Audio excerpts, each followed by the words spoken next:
guess let's go exponents.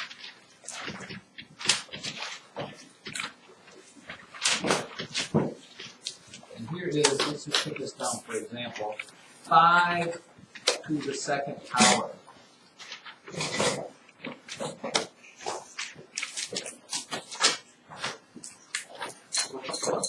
You're going to want to take some notes because we're going to go over some things that people commonly make mistakes, but you, being smarter than the average 7th grade class this year, won't.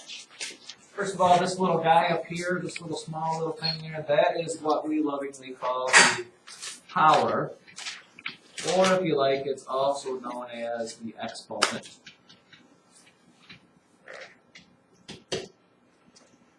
This big guy down here, you can see all that, he is the base number.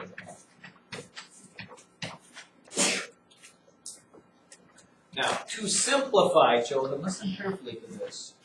To simplify, that means kind of solve it, to make it easier to understand, you just do this.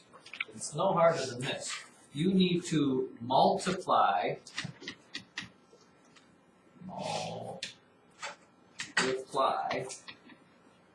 the exponent number of bases together. Are you catching what I'm dishing out there? First of all, the answer to this is not 10. It is not 5 times 2. You're not adding 2 5s together. Okay, you are taking 2 bases multiplied together. You have 5 times 5. There are 2 of these, and it is multiplication. The answer is 25. Okay, you are taking 2 bases multiplying, not adding, subtracting, dividing, if you have 3 to the 3rd power, the answer is not 9. It's not 3 times 3, otherwise I would have wrote 3 times 3 down there. It is 3 3's times themselves. 3 times 3 is 9 times 3 is 27. Okay. Exponents generally give you pretty large numbers. Maybe you've heard the term something that grows exponentially. If not, you will sometime in your life. For example, bacteria. Okay, bacteria grows exponentially, which means, okay, a lot of times we think about things growing like in a straight line. Okay, in a straight line, if bacteria grew in a straight line, here is at 0 minutes there's 0 bacteria. Here at 2 minutes, well, at 2 minutes there might be, I suppose I should have made it more, 2 bacteria. Right? At 4 minutes, then there would be 4 bacteria, right? At 6 minutes, there would be 6 bacteria. Okay, that's not exponential growth. Exponential growth means this. Okay, if you start off with 2 bacteria, okay, after 2 minutes, you end up with 4. Okay? And then after another 2 minutes, you end up with, what's 4 times 2? 16. And then, here, watch this. You know, it started out slow.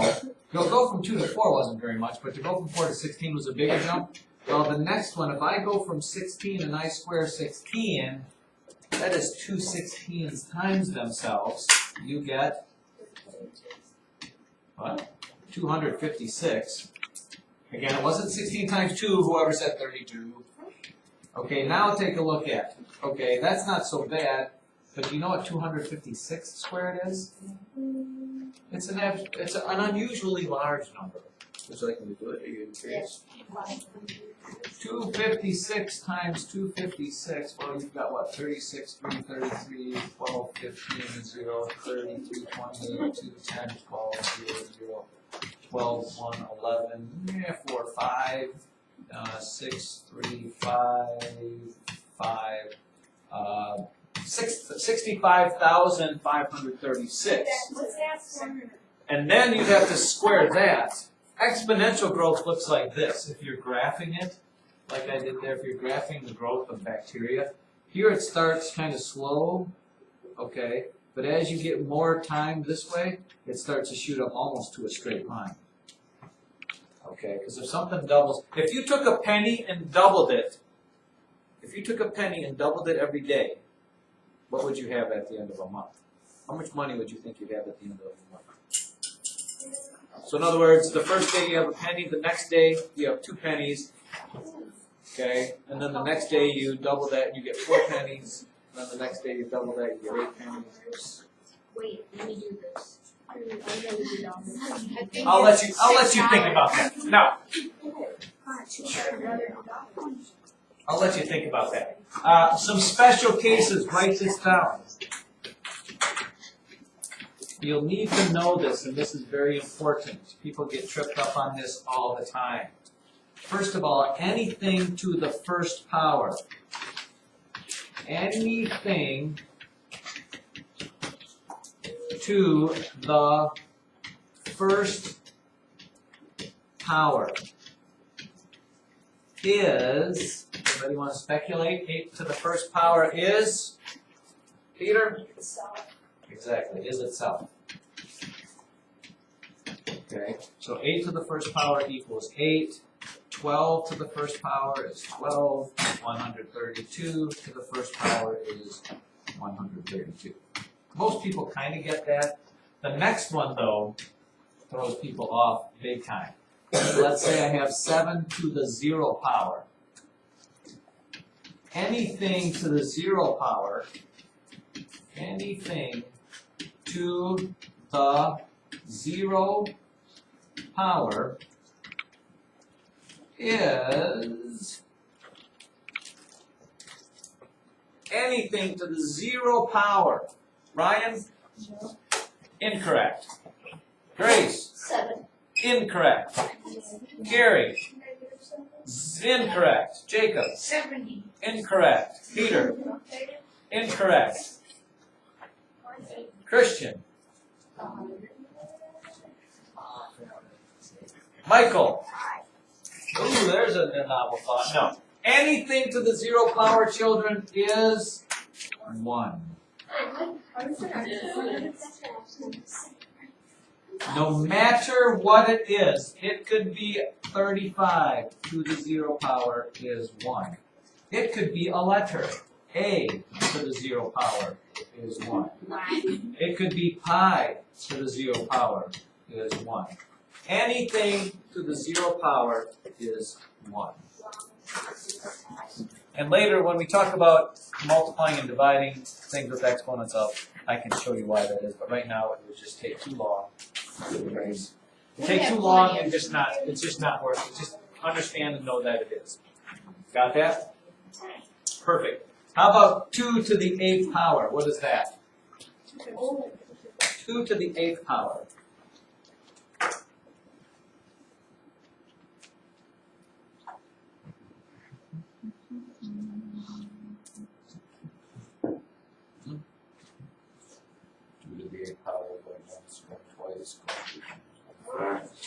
Wait. I still a ship with a mains, you Joe. Doesn't seem like it would be very big, but Calvin says it's. Is that what everybody else got? Yes. Now, back to that question I asked you if you had a penny and doubled it every hour, every minute. That would be like taking 2 to the 30th power. Okay, because that's what 2 times multiplying by 2 is doubling something. So at the end of 9 days, if you double this again, you're going to get 512. That's 2 to the 9th power. 2 to the 10th power, 1024. 2 to the 11th power, 2048. 2 to the 12th power, 4096. 2 to the 13th power, 8,000 what? 192. 2 to the 14th power, 16,384. 2 to the 15th power, only halfway through the month is going to be what? 32,768. How do you know? What? How do you know all these? I'm just multiplying by 2. He's smart. Just double this. Okay. 32,760. Yeah, I'm probably wrong, by the way. So halfway through the month, by the way, this is pennies. So halfway through the month, on the 15th day, you would have $327.68. I was way off. I said $6. But if you double $327, you're in the $654 for the next day. And then you're in the thousands for the next days, and then you're in the 2000s, the 4000s. I believe you come up with like $1 million at the end of the month. Oh, let's do this. Sure. Now, new piece of paper, please.